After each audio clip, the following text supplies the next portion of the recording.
میرا خیال ہے جس نوکری پہ جاب پہ جا کے آپ بیٹھتے ہیں پہلے آپ کو اس کے لیے پی ایچ ڈی کا مقالہ نہیں لکھنا پڑتا کہ یہاں میرے لیے حلال کیا اور حرام کیا ہے۔ یہ فطرتاً نہیں پتا ہوتا بندے کو کہ درست کیا ہے نادرست، عمل کیوں نہیں کرتے۔ کتنی کو تقریریں ہم نے سننی ہے زندگی میں، کس قدر زیادہ مزید ہمیں نصیحتوں کی ضرورت ہے۔ اب ہمارے بزرگ تقریریں بڑی کم کرتے تھے۔ حضور مفتی اعظم ہند چند ایک بیانات، اعلیٰ حضرت رحمۃ اللہ علیہ کبھی گفتگو کرتے تو کتاب سے دیکھ کر، ان کے عمل سے لوگوں کو پتہ چل جاتا تھا کہ مسئلہ شرعی کیا ہے، ان کے کردار و عمل سے۔ پیران مشرق کے خاموش، وہی حضرت باعزید بستامی فرمایا کرتے، جس نے ہماری خاموشی سے کچھ نہیں سیکھا اس نے پھر ہماری گفتگو سے کیا سیکھنا۔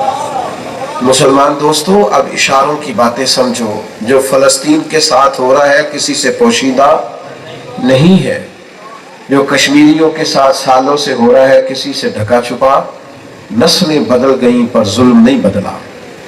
لوگ قبروں میں دکھ لے کے چلے گئے لیکن ان کے لیے کوئی مسیحا اٹھ کے نہیں آیا۔ جو برما کے مجبوروں کے ساتھ ہوا کسی سے ڈھکا چھپا، کتنی کو بار لیبیا کٹا ہے، شام سارا یتیموں سے بھرا ہوا ہے۔ میں کیسے آپ سے بات کروں، کن لفظوں سے آپ کو سمجھاؤں کہ مسلمان جب تک مسلمان بن کے جینا نہیں سیکھتا۔ ہمارے استاد صاحب فرمایا کرتے تھے دین کا کام مزدوروں کی طرح کرنا، مزدوروں کی طرح مشقت کرنا، یہ مشقت سے کام ہوگا۔ ہم کوئی عملی جدوجہد ہی نہیں کر رہے۔ مجھے بتائیے اپنے دین کی ترویج کے لیے، ملک و ملت کی خدمت کے لیے ہم نے کیا خدمات سر؟ اتنا پیارا ہے ہمیں آرام، پروٹوکول، اپنی زندگی، اپنے آپ سے پیار، اپنے لیے ہر وقت جینا، اپنے حق میں باتیں کرنا۔ انقلاب کیا آیا؟ ہم نے ایسے بزرگوں کے حالات پڑھے کہ کوئی شخص کہتا تھا نا کہ میں تو صبح صبح منڈی جاتا ہوں سحری کے وقت، تو اس وقت اگر میں آپ سے پڑھ لیا کروں تو کہتے تو اس میں لے آ جائے گا، میں پڑھاؤں گا، میں بھی تہجد پڑھ لوں گا، تجھے بھی سبق دے دوں گا۔ بھائی آپ سب اور میں مل کے کوشش کریں، شعور کو بیدار کریں، کتاب و سنت سے جڑیں، اپنے آپ کو اداروں سے وابستہ کریں، مدارس میں چل کے جایا کریں، ہفتے کا ایک کا دن کسی ادارے میں گزارا کریں۔ آپ یہاں کوئی فرشتے نہیں بستے، کمزوریاں سستیاں ہر جگہ ہی ہوتی ہیں سب اداروں میں۔ آپ کے آنے سے توانائی بڑھے گی، آپ آئیں گے، اچھے مشوروں کا تبادلہ ہوگا، آپ آئیں، لیکن علم کو سپورٹ کریں، شعور کو سپورٹ کریں، کتاب و سنت کے فروغ میں اپنا اپنا کردار ادا کریں۔ نوجوانوں سے کہوں گا بےہودہ چیزیں اور بےہودہ معاملات کو شیئر کرنے کی بجائے آپ کوشش کریں کہ صحیح مستند احادیث مبارکہ، کتاب و سنت کی خوبصورت چیزیں آپ آگے لے کر کے جائیں، کچھ تھوڑا سا ماحول بنائیں اور اپنے عمل اور کردار میں حسن اخلاق کو اور ہمدردی کو اور خیر خواہی کو لے کے آئیں۔ اب ہم نے بڑا کچھ سن لیا ہے، بڑا کچھ سیکھ لیا ہے، اب دو چار قدم اٹھائیں اور عمل کا رستہ اختیار کریں۔ میرے دل سے بڑی دعا نکلتی ہے، اللہ تعالیٰ اہل سنت کے ہر ادارے کو آباد رکھے اور مفتی صاحب کے ادارے کو اللہ تعالیٰ برکات عطا کرے۔ جو کہہ سکا ہوں اللہ قبول فرمائے، بات کرتے ہوئے کہیں بھول گیا ہوں تو اللہ مجھے معاف فرمائے۔ آخر دعوانا اللہم صلی علی سیدنا و مولانا محمد معدن الجود والکرم وآلہ وبارک وسلم۔ اللہ ہماری حاضری قبول فرما، ہمارے گناہوں کو معاف فرما، علم نافع عمل صالح کی توفیق عطا فرما، سجدوں کا ذوق، عبادتوں کا